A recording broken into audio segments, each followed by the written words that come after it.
જય શ્રી કૃષ્ણ મિત્રો, આજે અધિક માસનો 29મો દિવસ છે।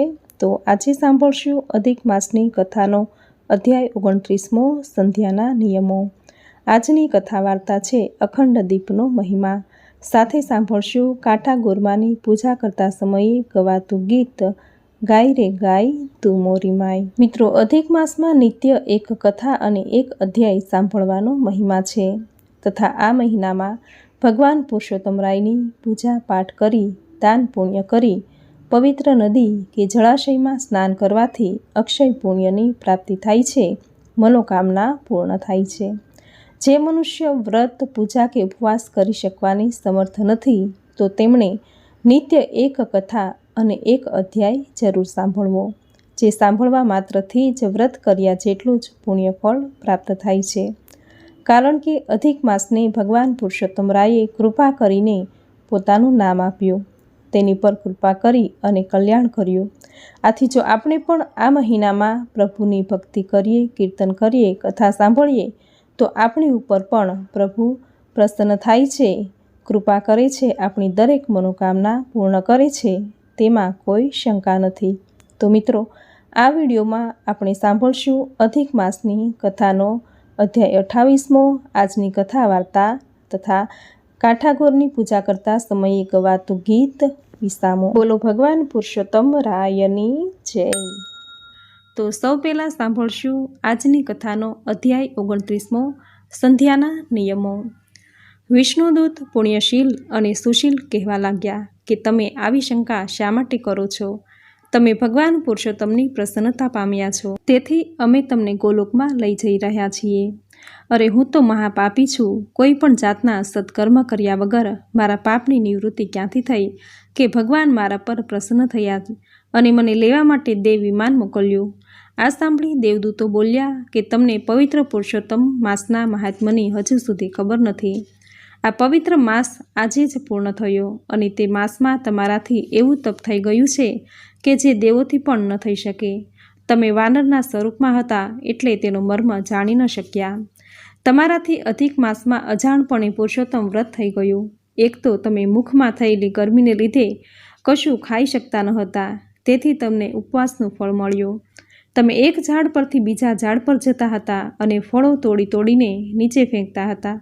તેનાથી જતા આવતા વટે માર્ગુઓ તૃપ્ત થતા હતા, પશુ પંખીઓ તૃપ્ત થતા હતા, એટલે આનાથી તમારે દાન પણ થઈ ગયું।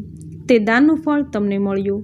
પીડાને લીધે તમારાથી જળ પણ પી શકાતું ન હતું, તેનું પણ તમને નિર્જળા ઉપવાસ તરીકેનું ફળ મળ્યું। ઘણા દિવસો તમે ટાઢ તાપ વેઠ્યા, તેનું ફળ તમને તપ તરીકેનું મળ્યું। અને તીર્થધામ સમા આ પવિત્ર કુંડના જળમાં તમે દિવસો સુધી પડ્યા રહેવાથી તમને પુરુષોત્તમ માસના સ્નાનનું ફળ મળ્યું। આ બધું તમારાથી અજાણપણે થયું, પરંતુ તે બધું શ્રી કૃષ્ણને પ્રિય એવા પુરુષોત્તમ માસમાં થયું, તે તમને શ્રેયસ્કર નીવડ્યું। શ્રદ્ધાપૂર્વક વિધિપૂર્વક પુરુષોત્તમ વ્રત કરનારને ફળ મળે તેમાં નવાઈ પામવા જેવું શું છે? તમારો જે હૃદય પલટો થયો છે અને દેવાંશી સ્વરૂપ મળ્યું છે તે પવિત્ર પુરુષોત્તમ વ્રતના લીધે જ છે। ગોલોકમાં દેવ વિમાન આવતા બે ભુજાવાળા શ્રી કૃષ્ણ ભગવાનને પ્રત્યક્ષ જોઈ તે હર્ષ પામ્યો। આમ પુરુષોત્તમ વ્રતના પ્રતાપે તેનો ગોલોકમાં વાસ થયો। આમ શ્રી નારાયણે કદર્મ બ્રાહ્મણની કથા નારદજીને સંભળાવી। પછી નારદજીએ પૂછ્યું, હે નારાયણ, અગાઉ તમે દિવસના પ્રથમ ભાગમાં કરવાનું કૃત્ય કહ્યું હતું, તે હવે દિવસના બીજા ભાગમાં શું કરવું તે સમજાવો તો મોટી કૃપા કરી કહેવાશે। નારાયણ બોલ્યા, હે નારદ, હવે તે બધું સાંભળો। પ્રથમ પ્રાતઃકાળમાં ધ્યાન, પૂજા વગેરે કર્યા હોય તે પછી મધ્યાહને 5 યજ્ઞો કરી તલથી તર્પણ કરવું। પછી અન્નનું બલિદાન દેતા કહેવું કે હે પશુ પક્ષીઓ, સિદ્ધો, દેવતાઓ, પ્રેત, પિશાચો અને દૈત્યોના સમૂહો, અત્રે મેં આપેલા અન્નને જે ચાહતા હો તે તમે અંગીકાર કરો। પછી અતિથિને જમાડી કાગડા, કૂતરા અને ગાય માટે અન્નદાન કરવું। સંત, સાધુ અને બ્રહ્મચારીઓને પણ ભિક્ષા આપવી। યતિ અને બ્રહ્મચારી રાંધેલા અન્નને ગ્રહણ કરનારા છે, માટે તેઓને અન્ન આપ્યા વગર જમાય નહીં। અતિથિને પ્રથમ હાથમાં જળ દેવું, તેમ કરીને ભિક્ષા આપવી અને ફરી પાછું જળ દેવું। આમ કરવાથી ભિક્ષા મેરુ સમાન અને પાણી સમુદ્ર સમાન થાય છે। બધાઈને જમાડી પછી પોતે પૂર્વ દિશા તરફ મુખ રાખી જમવા બેસવું।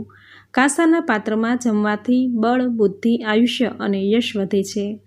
જમતા પહેલાં સત્ય ત્વંતે આ મંત્ર બોલી હાથમાં જળ લઈ ભૂમિ પર છાંટી ભાણામાંથી થોડુંક ઉત્તમ અન્ન લઈને બોલવું કે ભૂપતિને નમું છું, ભુવનના પતિને નમું છું અને ભૂતના પતિને નમું છું એમ કહી 3 બલિ આપવા. ભોજન કરતી વખતે કોઈની નિંદા કરવી નહીં. મૌન સેવવું તે ઉત્તમ છે. ભોજનની થાળીની આસપાસ જળનું કુંડાળું કરવું અને ભાતની 3 ઢગલીઓ મૂકવી. ભાત ન હોય તો જે ભોજન પીરસેલું હોય તે મૂકવું. જમતી વેળાએ રસવાળા પદાર્થો જમવા, ત્યારબાદ કઠણ પદાર્થો ખાવા. કેટલું જમવું તેના પર શાસ્ત્રમાં નિર્દેશ કરેલો છે. યોગીએ 8 કોળિયા ભરાય તેટલું ખાવું. વાનપ્રસ્થ જીવન ગાળનારે 16 કોળિયા ભરાય તેટલું જમવું. ગૃહસ્થાશ્રમીએ 32 કોળિયા ભરાય તેટલું જમવું અને બ્રહ્મચારીએ ભાણામાં પીરસ્યું હોય તેટલું આરોગવું જોઈએ. બ્રાહ્મણ હોય તેને શાસ્ત્રએ નિષેધ કરેલું ભક્ષ્ય અને ભોજન ખાવું નહીં.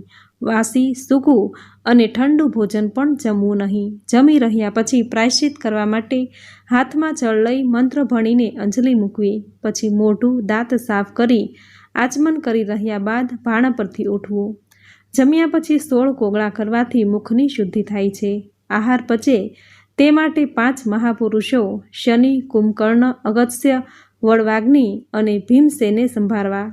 જેણે વાતપીનો નાશ કર્યો હતો અને સમુદ્રને શોષી લીધો તે અગસ્ત્ય મુનિ મને પ્રસન્ન થાવો એમ બોલીને પેટ ઉપર હાથ ફેરવવો. ત્યારબાદ શ્રી કૃષ્ણનું સ્મરણ કરી મુખવાસ લેવો.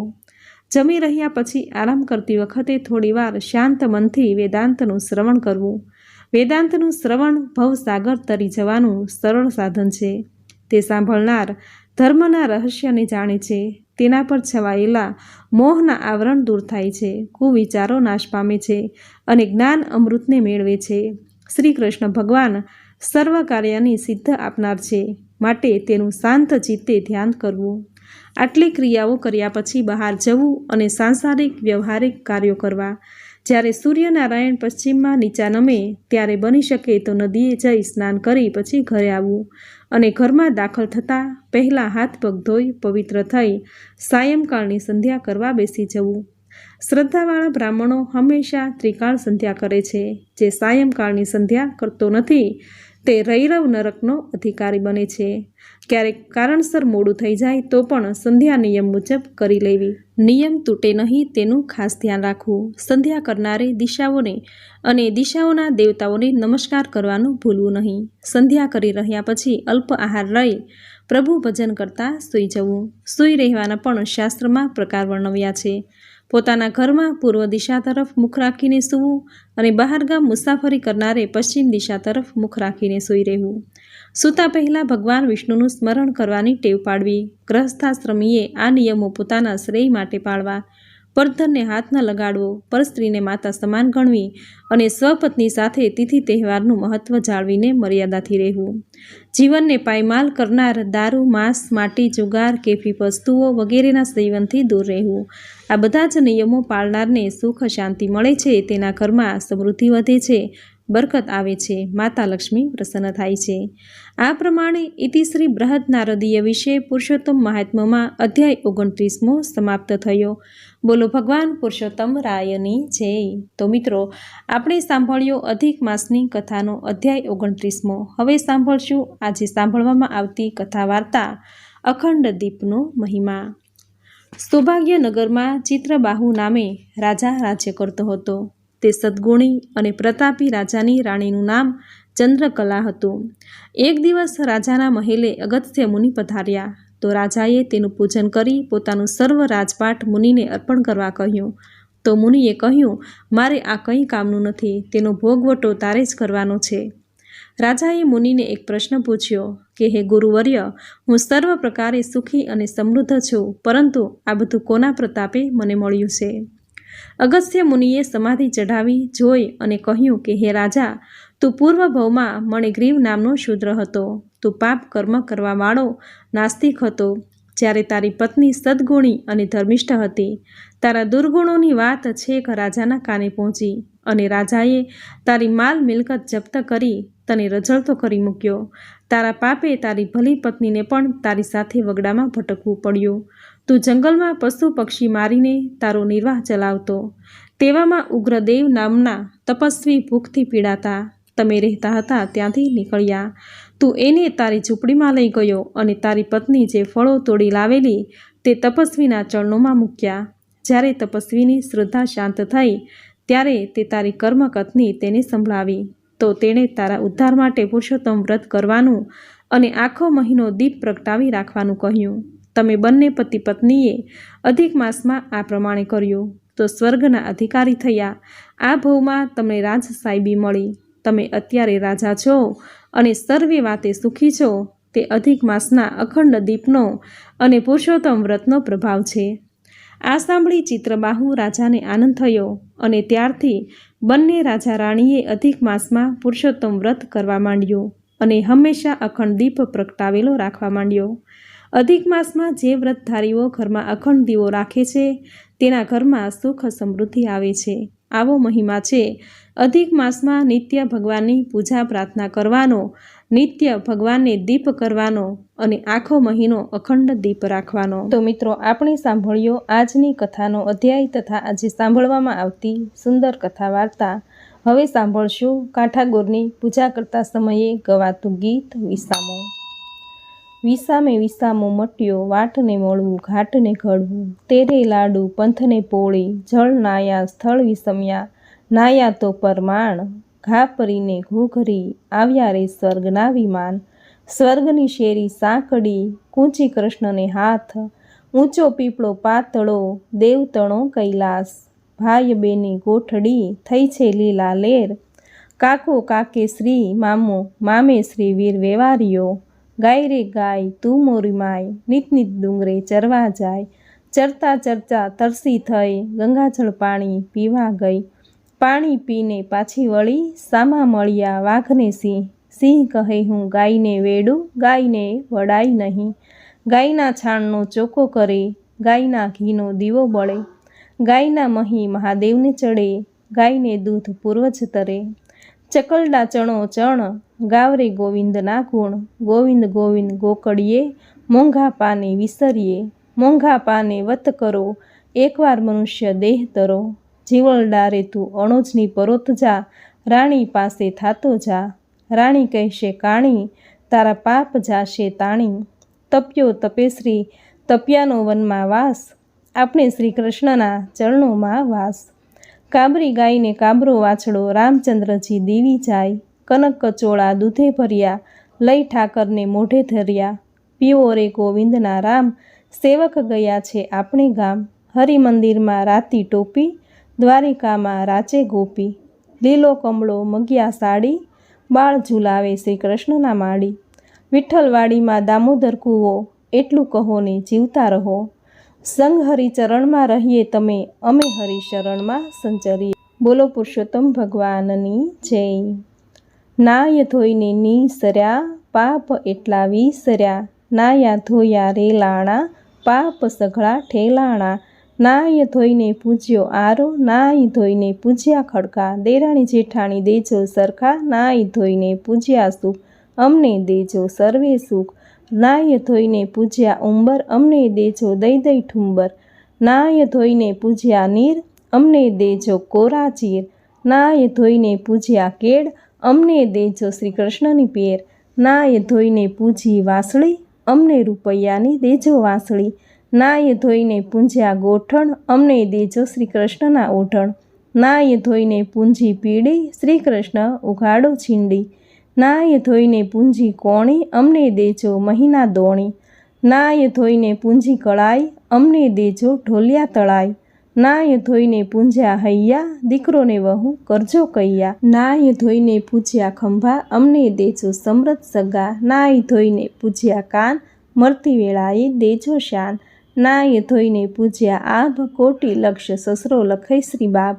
નાય ધોઈને પૂજ્યે સૂરજ, અમને દેજો હૈયામાં ધીરજ. બોલો પુરુષોત્તમ રાયની જય. આંબુડું જાંબુડું, કેરીને કોઠીંબડું, રાયદા મોદરનો તર્યા. ગોરમાં ગણપતિ, ઈશ્વરને ઘેર પાર્વતી. રાણી પૂજે રાજમાં, હું પૂજું મારા કાજમાં. વાણિયો પૂજે આડે દાડે, હું પૂજું મારા ભરીએ ભાણે. રાજાને રાજ દ્યો, અમને સૌભાગ્ય દ્યો. જાતા નાયા ગંગાજીમાં, વળતા નાયા જમનાજીમાં. ઉદ્ધવરાય, માધવરાય, કેશવરાય, ત્રિકમરાય, પૂર્ણ પુરુષોત્તમ રાય, સુખડા દ્યો શ્રી રામ. બોલો ભગવાન પુરુષોત્તમ રાયની જય. મિત્રો, અધિક માસ પુરુષોત્તમ માસ એ બધા જ મહિનામાં સર્વશ્રેષ્ઠ મહિનો છે. પુરુષોત્તમ માસમાં તીર્થ, વ્રત, દાન કરનાર અઢળક ધન સંપત્તિને મેળવીને મુક્તિના પદને પામે છે. અધિક માસનું વ્રત કરનારના બધા જ પાપો બળીને રાખ થઈ જાય છે અને તેના પુણ્યમાં ઉત્તરોત્તર વૃદ્ધિ થાય છે. અધિક માસનું વ્રત અને પૂજા કરનાર ગોલોકને પામે છે. અધિક માસનું વ્રત કરનારને હંમેશા આધિ વ્યાધિ અને ઉપાધિઓમાંથી પ્રભુ મુક્ત રાખે છે. પુરુષોત્તમ માસનું વ્રત કરનાર જન્મ જરા મૃત્યુથી અપર બની જાય છે. પુરુષોત્તમ માસનું વ્રત કરવાથી દુર્ભાગી મનુષ્ય ભાગ્યશાળી બને છે. આ મહિનાનું વ્રત કરવાથી નિસંતાનને પુત્ર પ્રાપ્તિ થાય છે અને નિર્ધન ધનવાન બને છે. અધિક માસનું વ્રત શ્રદ્ધાથી કરનારના તમામ પાપો ધોવાઈ જાય છે. અંતે તે મોક્ષને પામે છે. અધિક માસ સુખ, દુઃખ, હર્ષ, શોક, રાગ, દ્વેષથી પર બનીને પ્રભુના ગુણ લગાવવાનો આ માસ છે. આથી પૂરી શ્રદ્ધાથી આખો મહિનો જો તમે અધિક માસનું વ્રત કર્યું છે તો પ્રભુ તમારી ઉપર જરૂર કૃપા કરશે જ. તમારી દરેક મનોકામના પૂરી કરશે જ તે. જો વ્રત નથી કરી શક્યા તો દરેક કથા તમે નિત્ય સાંભળી છે તો તે સાંભળ્યાનું પુણ્ય ફળ પ્રભુ જરૂર તમને પ્રાપ્ત કરાવશે. તમારી બધી જ મનોકામના પૂર્ણ કરશે. તો મિત્રો, આ વિડીયોમાં અધિક માસની કથાનો અધ્યાય 29મો આજની સુંદર કથા વાર્તા તથા કાંઠા ગોરમાની પૂજા કરતા સમયે ગવાતું ગીત તમે પૂરી શ્રદ્ધાથી અંત સુધી સાંભળ્યું. જે સાંભળવું તમને જરૂર ગમ્યું હશે તો વિડીયોને લાઈક કરી કોમેન્ટમાં જય શ્રી હરિ વિષ્ણુ, જય પુરુષોત્તમ રાય જરૂર લખજો. ચેનલ પર નવા છો તો ચેનલ સબસ્ક્રાઈબ કરી બાજુમાં બેલ આઇકન પ્રેસ કરી દેજો, જેથી આપણા આવતા દરેક નવા વિડીયોની નોટિફિકેશન તમને મળતી રહે. તો ફરી મળીશું આવી જ નવી ધાર્મિક માહિતી, નવી ધાર્મિક કથા સાથે. ત્યાં સુધી આપ સૌને મારા જય શ્રી કૃષ્ણ, જય પુરુષોત્તમ રાય.